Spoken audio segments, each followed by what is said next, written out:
Choisir une formation ou une voie professionnelle comporte une multitude d'enjeux, que ce soit par rapport au temps et à l'argent investi, à l'opinion des amis, des parents, que ce soit par rapport aussi aux sacrifices à faire pour atteindre ses objectifs. Parfois, c'est les objectifs qui sont méconnus, nébuleux ou sont peu motivants pour la personne.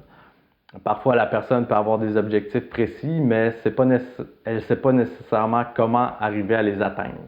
Mon rôle en tant que conseiller d'orientation, c'est d'aider la personne à bien identifier les enjeux associés à sa démarche d'orientation, d'apprendre à mieux se connaître, de bien cerner ses objectifs et ses faiblesses. Et cette démarche-là peut se traduire par des entrevues de counseling individuel, par des exercices de connaissance de soi ou par l'utilisation de tests psychométriques. Je suis accrédité pour administrer le test Performance Carrière, un test reconnu et éprouvé qui a été développé ici même à Québec.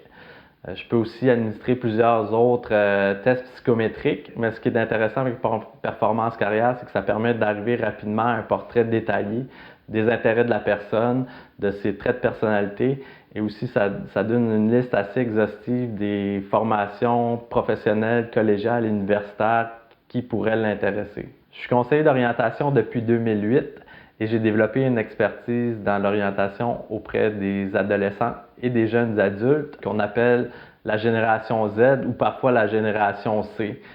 Ce sont les jeunes qui sont nés avec les ordinateurs, les jeux vidéo, les téléphones intelligents. Je m'intéresse particulièrement à comment les jeunes se construisent une identité virtuelle dans les jeux et à comment ça peut contribuer ou nuire au développement d'un projet scolaire ou professionnel stimulant.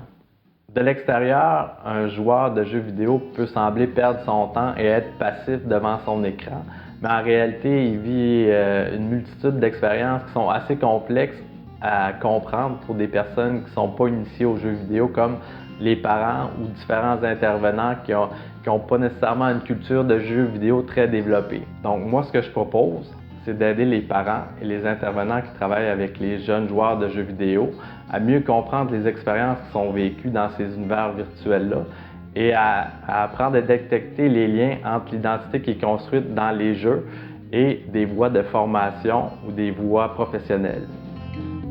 Je m'appelle Mathieu Pinault, conseiller d'orientation spécialisé auprès des jeunes joueurs de jeux vidéo chez Enjeu Orientation.